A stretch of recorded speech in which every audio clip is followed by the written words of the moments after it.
A dificuldade hoje da safra, acho que é um destaque, né? Nós estamos vivendo uma safra que teve muita chuva no início. A soja veio bem, cresceu bem, com bastante folhas.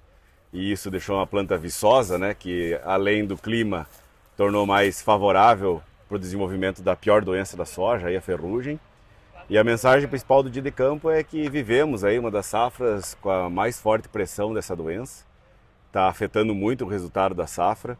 E aliado a isso ainda entrou a seca junto com isso. Então uma seca que não prejudicou a ferrugem, mas está prejudicando a soja. E a gente está tendo aí um sério problema de resultado, aí, de dificuldade de manejo para o produtor. E a gente percebe isso, seja qual for a variedade, Lucas. Queria que você falasse tecnicamente, tem soja que acaba sofrendo mais? Tem algum culpado nessa história? O produtor falhou em algum momento por essa doença agora estar aí se alastrando? Olha, Andrei, sendo bem sincero, faz a minha carreira mais de 15 anos que eu falo a mesma coisa. E ferrugem, posso dizer que fazem uns 20, 22 anos que ela está aí. E a mensagem principal é a mesma, né? É começar cedo com o manejo de fungicidas, respeitar o intervalo adequado e usar bons produtos, né? Então, onde a gente vê que escorregou no manejo foi justamente em cima disso. E muitos agrônomos até culpam um pouco o produtor. E eu defendo o agricultor, o colono, porque tem que pensar que ele vem de 3 anos de seca, e uma seca é a renda do cara, ele não, ele está sem renda, ele está sem capacidade. Daí o Está ano sem dinheiro para comprar para muitas comprar, para fazer o vezes manejo. o manejo. Só que daí um ano que muitas vezes o cara se endivida para fazer, porque é o ano que ele ia tirar, né? Ia chover, ia ficar bom. E aí, por questões que ocorreu, chuva, né? Falta de chuva depois do Natal, temperaturas extremas, afetaram o adequado manejo do produtor. E esses intervalos exagerados, muito longos entre uma aplicação e outra, entrar mais atrasado, usar um produto mais fraco, que foi influenciado na tomada de decisão do agricultor pela condição climática, de medo do que ele já viveu nos anos anteriores, da soja literalmente morrer de seco, afetou o controle dessa doença. E aí hoje nós temos, na minha opinião, a pior safra, pior que as safras de seca, inclusive. Porque na safra de seca, pelo menos, o agricultor não gastou, né? Esse ano muitos gastaram e veio a ferrugem, que já levou embora uma parte do resultado, e veio essa seca agora com calor, que vai levar outra parte do resultado. Então, para mim, é um ano muito, muito triste, muito difícil aí, até de conversar com os agricultores aí pelo cenário que estamos vivendo. A gente tem aqui no Dia de Campo variedades de soja. Esse pé de soja aqui, o que, que ele mostra para você? Hoje aqui no dia de campo do Anderson, né, e grande parte que eu falo bons técnicos que a gente está sempre alinhado, ele conseguiu entregar um bom manejo de ferrugem. Ó. Você vê que tem uma boa preservação das folhas do bacheiro, que é uma característica principal desse ano, e aí você vê que essa soja não é uma soja sem ferrugem. Eu procurei aqui, tem ferrugem, mas é uma ferrugem que conseguiu ser controlada. Cenários hoje que a gente tem observado, você vê situações que a soja ela tem folhas só nessa região aqui, ó. Daqui para baixo ela já perdeu toda a folhagem em virtude dessa doença. E um recado que eu posso deixar aqui para o produtor é que a ferrugem, ela é uma doença difícil de ver, muito pequena, né? E cada buraquinho da ferrugem, o sintoma, é um buraco na folha onde a planta não consegue regular a perda d'água, né? Então, na seca com ferrugem, a planta sofre o dobro, né? Então é muito Ela mais soa, difícil. Isso. Porque desidrata. ela tem o tal do estômago. E quando fica muito seco, ela fecha, ela não perde água. Só que o buraco que a ferrugem faz é um buraco, é uma parede furada, ela não consegue fechar. E aí ela acaba perdendo muito mais água e acaba perdendo muito mais potencial produtivo. Recentemente, Lucas, você compartilhou no seu Instagram uma postagem que rendeu aí uma certa polêmica, falando sobre o Diaport, que é uma praga, vamos chamar assim, que está se instalando, mas que não é nova, é antiga. Fala um pouquinho para nós do que você sabe sobre isso já. Eu não pretendo abordar muito do assunto aqui no dia de campo, porque com ferrugem e seca já tem problema demais para o agricultor. Mas o Diaport em soja foi a pior doença da soja da década de 90, foi terrível, né?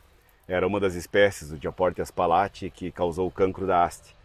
Ela é uma doença, eu diria a doença mais antiga e mais complexa em soja.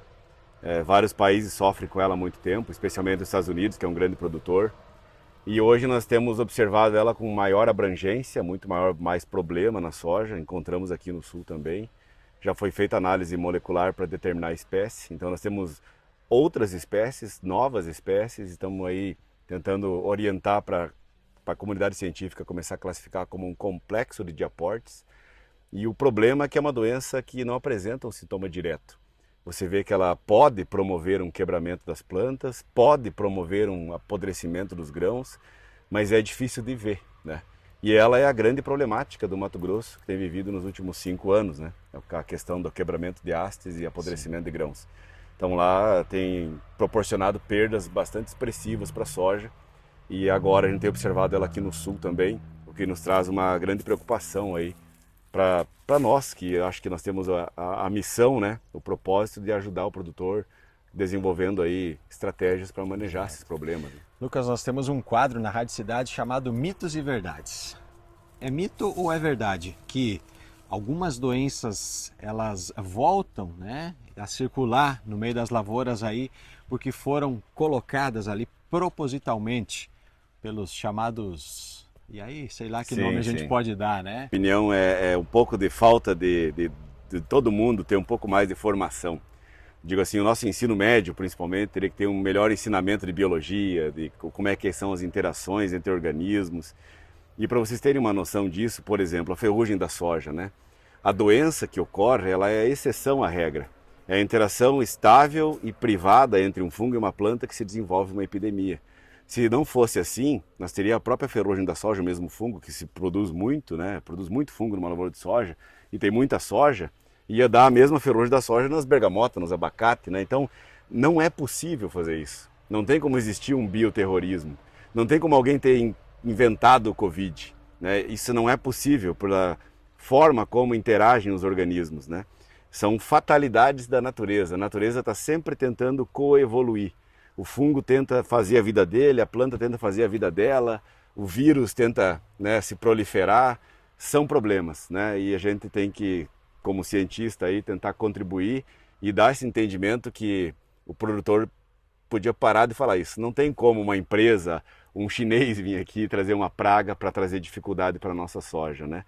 Realmente nós vivemos uma condição tropical, é um país quente e chuvoso e nós tendemos a ter sempre mais dificuldade que os outros que são temperados. Tem neve no inverno, né? E que acaba matando, né? De certa forma, pragas, por exemplo. Imagina você ficar 4 meses com 1 metro de neve na tua propriedade. Você vai plantar, a praga não vai incomodar tão cedo, né? Apesar que mesmo assim incomoda, né?